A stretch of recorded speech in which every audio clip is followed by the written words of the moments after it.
Jen málo umělců, kteří se prosadili ve velkém světě měst a v zahraničí, se vrací do svých rodišť, aby zde vytvořili stěžejní část svého díla. Právě takovým umělcem byl sochař Emil Švantner, sochař severovýchodního pohraničí. Jeho práce, ačkoliv byla většina zničena, se dodnes nachází na Trutnovsku, Vrchlabsku a Broumovsku. Jednalo se nejčastěji o pomníky obětem první světové války, kterou Švantner prožil aktivně jako frontový voják. Na několika obecních hřbitovech se rovněž dochovaly Švantnerem vytvořené náhrobky.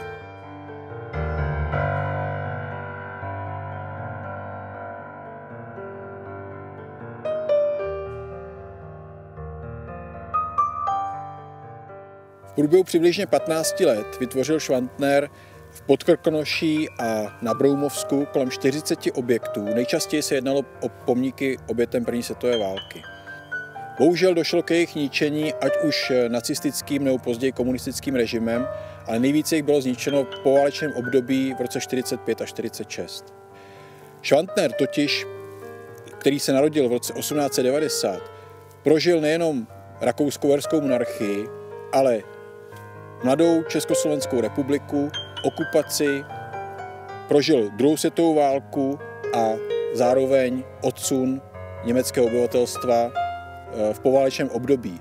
Odešel dobrovolně, i když dostal nabídku, aby se stal profesorem na Akademii výtvarných umění v Praze, ale vzhledem k tomu, že zažil poválečný divoký odsun a ničení soch v jeho vlastním ateliéru, tak dobrovolně odešel do Německa, kde už se další tvorbě příliš nevěnoval.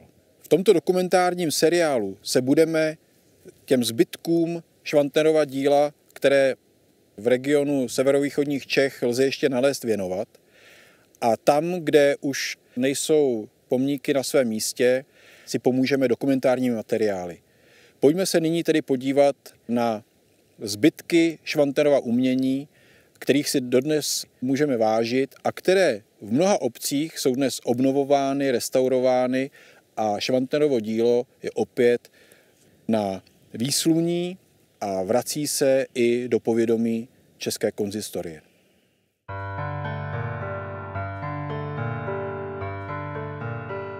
Pocházel z východního okraje Krkonoš, narodil se v Královci, tehdy zvaném Königshan, kde podobně jako v celých Krkonoších a potažmo celém českém pohraničí žili převážně obyvatelé německé národnosti.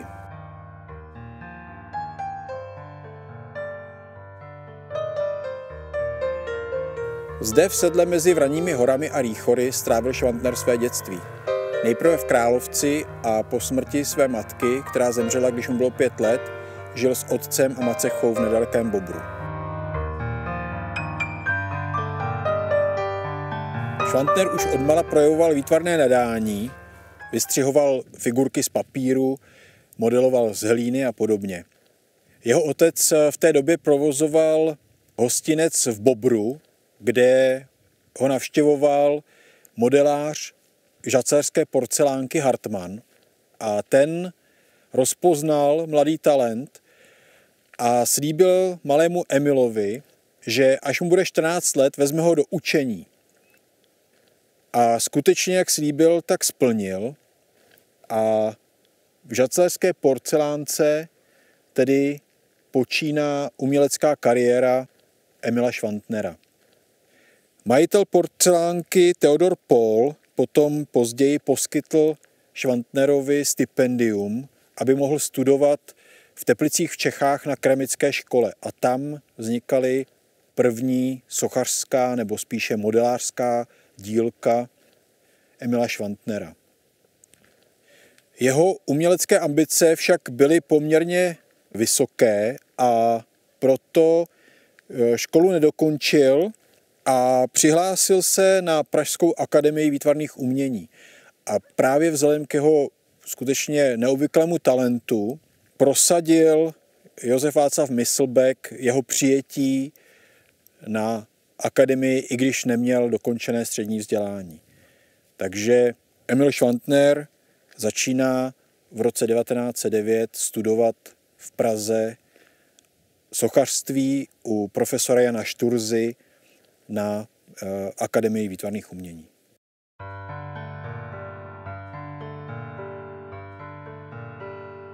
Žacelská porcelánka ve Švantnerově době vyráběla sošky svatých, kropenky a dekorativní předměty, které se nijak nevymykaly obecnému tehdejšímu trendu. Až s příchodem Emila Švantnera po studiích a velké válce se zjevně z jeho invence do produkce porcelánky dostávají sošky, dekorativní předměty a reklamní předměty vysoké umělecké úrovně.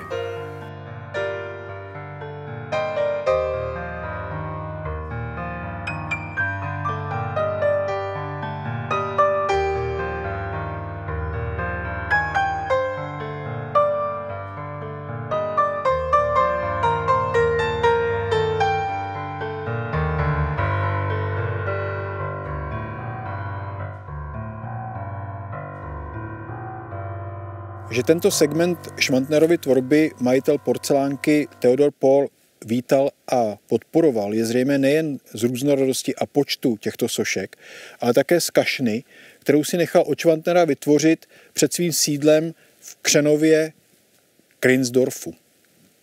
Pískovcový reliéf opět kombinuje zvířecí motivy s mytologií. Chrlič je v podobě fauna, kterému mezi rohy sedí skřet, na jehož hlavě je žába, po stranách husa a kohout, kteří sedí na stylizovaných lasturách. Naznačené růžové ratolesti upomínají na růže, které rostly kolem kašny a dotvářely celkový dojem.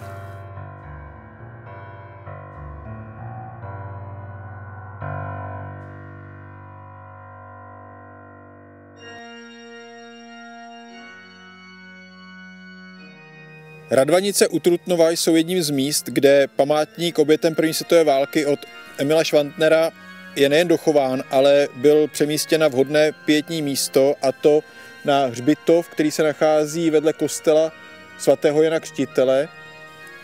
Půjdeme se na památník podívat.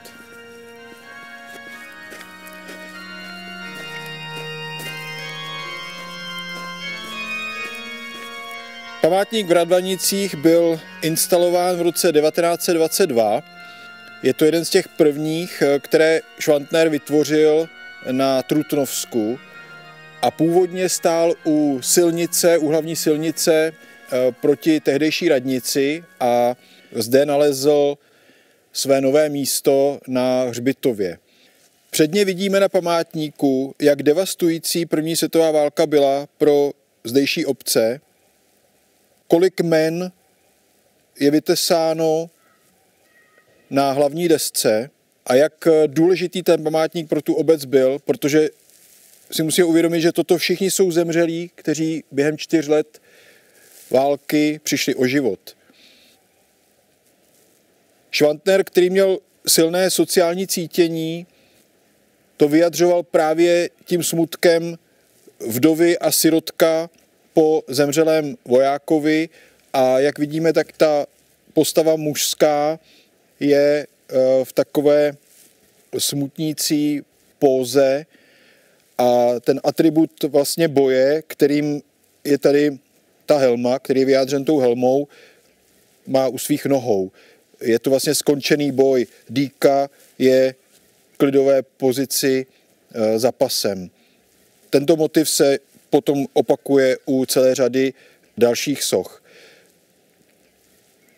Tahle socha, nebo sousoší, tento památník, vychází z modelu, který Švantner připravil pro další i památníky, vycházel vlastně z toho jednoho modelu, a to je právě památník v Královci, který byl zhotoven v roce 1921. Je to památník v Mladých Bukách a památník v Otovicích. Všechny vychází z toho stejného motivu, kdy máme válečného veterána a vdovu se sirotkem jako ústřední motiv památníku, a je to vlastně ústřední motiv celého toho holdu, který je vzdáván vlastně těm zemřelým.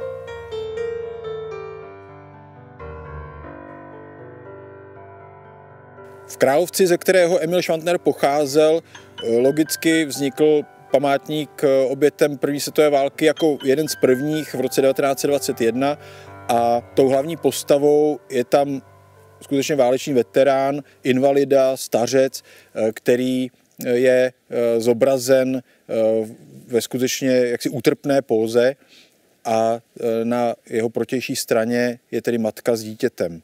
Všechny tyto pomníky jsou také opatřeny podobným stylem architektury, která vychází z velmi jednoduchého principu tympanonu a dvou sloupů a je to opět motiv, ke kterému se potom Schwantner u řady dalších pomníků neustále vracel.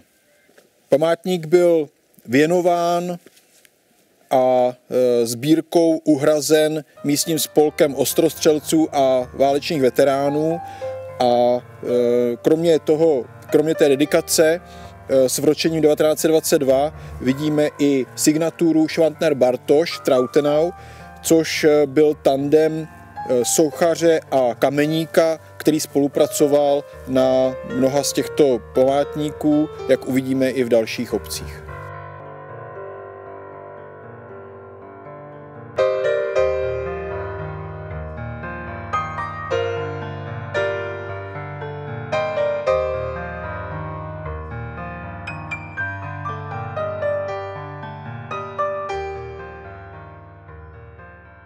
U vchodu do hřbitova v Mladých Bukách je umístěn další z pomníků Emila Schwantnera s figurálním námětem. Mísí se tu opět ty atributy, které jsme již viděli na předchozích pomnících, to znamená vdova s dítětem, voják, který v tomto případě třímá jakousi ratolístku z dubových listů a u nohou mu leží helma, která symbolizuje skončený boj. Klasická kompozice a architektura Schwantnerovského pomníku byla ve 30.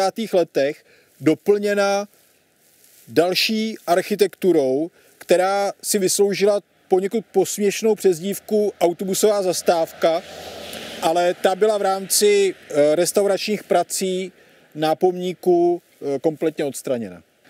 Na vzácně dochované desce vidíme opět předlouhý seznam padlých a rovněž nezvěstných mužů z Mladých Buků a přilehlých obcí.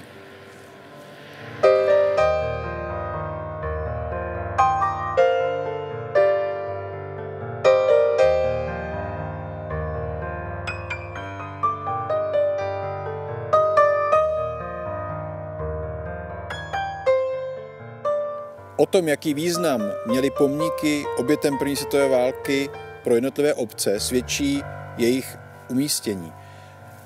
Například v Otovicích byl památník situován mezi kostel svaté Barbory a školu, tedy v centru obce. Otovický pomník byl odhalen v roce 1926 a Emil Schwantner se v jeho provedení vrací k motivu, který použil v Královci, Radvanicích a Mladých Bukách, tedy figury muže, vojáka, kde opět helma mu leží u nohou a ženy, vdovy se sirotkem. Podle svědectví pamětníků z Otovic víme, že figura ženy byla tesána Schwantnerem přímo podle modelu autentické válečné vdovy tady z Otovic. Což si můžeme domýšlet, že ty ostatní památníky byly možná podobně dělány podle autentických osob, které prožily nějakou takovou válečnou hrůzu. Na dobové fotografii vidíme slavnostní odhalení památníku ve chvíli jeho vysvěcení. Sochu vojáka na otovickém pomníku Schwantner pojal ve výjimečně útrpné póze a vzhledem k tomu, že tento památník vznikl již v roce 1926, to znamená s určitým odstupem od památníků v Radvanicích, Královci a Mladých Bukách, tak zde se odlišuje ta celková kompozice a rovněž architektura. Byl zde použit libenský štípaný pískovec, což bylo v té době hodně moderní a oblíbené. Najdeme ho na celém Broumovsku i Trutnovsku, na předzahrádkách, na podezdívkách domů a v té době právě Švantner začal používat tento typ architektury jako pozadí nebo dekoraci celé řady památníků. Památník byl novodobě upraven, bohužel desky se jmény zemřelých už nejsou dochovány, ty byly zničeny v roce 1945 a byly nahrazeny novodobými deskami, které připomínají oběti válek, nejenom první světové, ale i druhé světové války a velmi kultivovaným textem, který upomíná na celkovou tu historickou souvislost, ve které se současné Otovice nachází. Deska připomíná, že za první světové války padlo v Otovicích 30 mužů, kdežto za druhé světové války dokonce 54 mužů. Je vidět, jak tyto války pro takto malé obce byly zásadním zásahem do jejich života a proto ty pomníky byly takto monumentální.